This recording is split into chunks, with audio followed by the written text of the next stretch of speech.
Assalamualaikum warahmatullahi wabarakatuh. Selamat pagi semuanya. Semoga kita dalam keadaan sehat walafiat. Amin amin ya rabbal alamin. Hari ini kita masih melakukan pembelajaran secara daring ataupun online dikarenakan adanya pandemi COVID-19. Dan semoga pandemi ini segera berakhir. Amin amin ya rabbal alamin. Sebelum memulai pembelajaran, izinkan saya untuk memperkenalkan diri terlebih dahulu. Nama saya Desi Dianitami SE. Saya di sini mengampu mata pelajaran otomatisasi tata kelola humas dan keprotokolan untuk kelas 12 OTKP. Sebelum kita membahas ke bab pertama, alangkah baiknya kita membaca basmalah terlebih dahulu.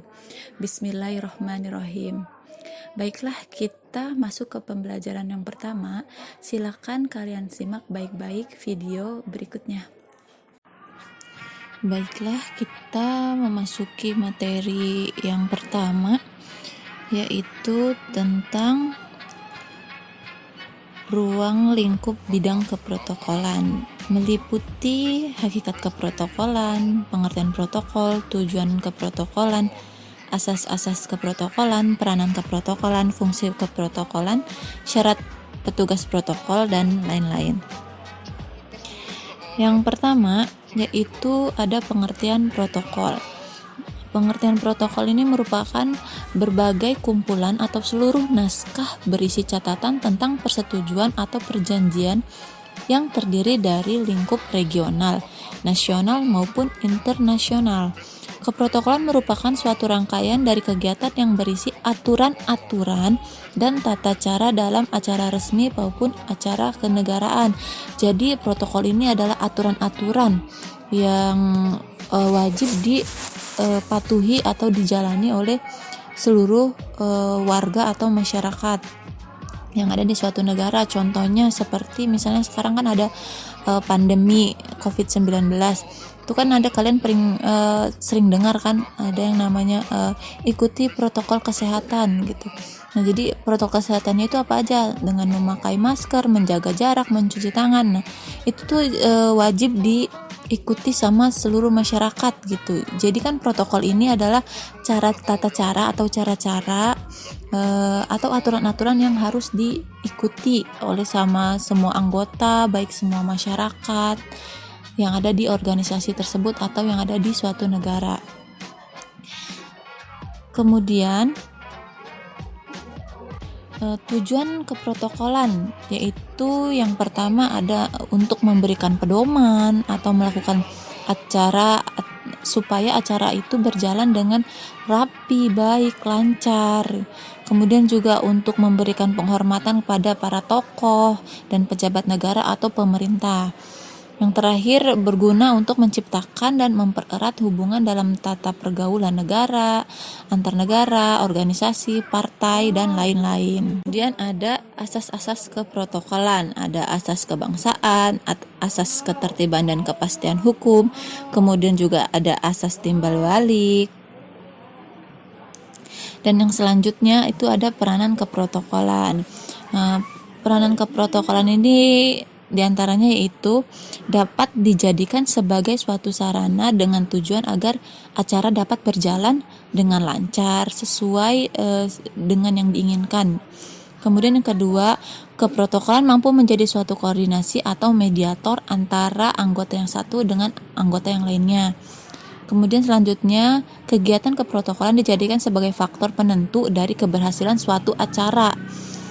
Yang keempat, kegiatan keprotokolan digunakan untuk menciptakan agar acara dapat berjalan dengan megah, khidmat, dan agung. Yang terakhir, kegiatan keprotokolan digunakan sebagai media untuk komunikasi dengan berbagai pihak yang terlibat dalam acara. Yang selanjutnya ada fungsi protokol. Di antaranya yaitu ada fungsi perencanaan. Ini untuk mengatur suatu acara agar dilaksanakan tepat waktu serta situasi yang diharapkan itu seperti apa. Itu fungsi perencanaan dari protokol. Kemudian selanjutnya ada fungsi pengorganisasian, mempunyai fungsi untuk mengatur dengan rinci mengenai anggota dari kepanitiaan yang terlibat dalam suatu kegiatan atau dalam suatu acara. Yang ketiga ada fungsi penggerak, Maksudnya memiliki tugas sebagai pihak pengawas dan pendorong anggota yang terlibat dalam suatu kegiatan atau acara. Yang keempat, ada fungsi pengawasan. Dalam hal ini, protokol memiliki fungsi sebagai alat untuk memberikan suatu pengamanan dan rasa jera bagi peserta kegiatan yang tidak mematuhi berbagai bentuk peraturan. Jadi misalnya kalau yang nggak ngikutin protokol nggak baik gitu, ngikutin protokolnya nggak sesuai, nah dia bisa kena sanksi, misalnya bisa diawasin, bisa dikeluarin dari organisasi atau dari acara tersebut gitu. Kemudian yang kelima ada fungsi pengkoordinasian. Dari protokoler memiliki tujuan untuk membentuk sikap kerjasama dengan kelompok bagi setiap anggota keprotokolan. Yang terakhir ada fungsi pengambilan keputusan. Dalam hal ini, protokol memiliki fungsi untuk memutuskan berbagai hal yang memiliki kaitan dengan perencanaan. Jadi misalnya beda pendapat gitu. Nah, fungsi protokol ini juga untuk mengambil keputusan mana yang bagus yang akan dipakai atau yang akan diambil. Selanjutnya, ada syarat menjadi petugas protokol. Nih, yang pertama, secara teknis, seorang protokol harus menekuni bidang tugas masing-masing. Selain itu juga harus memperhatikan berbagai kepentingan bidang lainnya. Yang kedua, selalu berusaha mampu menjadi petugas pengelola yang efektif dalam situasi yang tertib, kompak, dan memiliki wibawa dalam kondisi yang berdasarkan kekeluargaan. Kemudian, seorang protokol harus mampu menguasai berbagai bentuk permasalahan yang ada.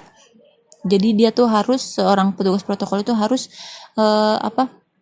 mampu menguasai permasalahan yang ada. Jadi dia juga bisa ngasih masukan-masukan gitu, apa aja yang akan diambil, keputusan-keputusan apa aja yang bagus untuk kedepannya.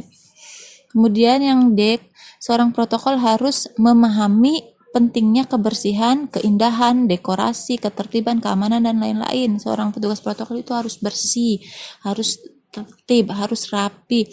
Dia tuh harus tahu nih dekorasi yang pas untuk acara-acara tertentu itu seperti apa. Kemudian yang E, protokol harus memahami prinsip-prinsip manajemen yang baik. Manajemen yang baik itu seperti apa, dia harus memahami.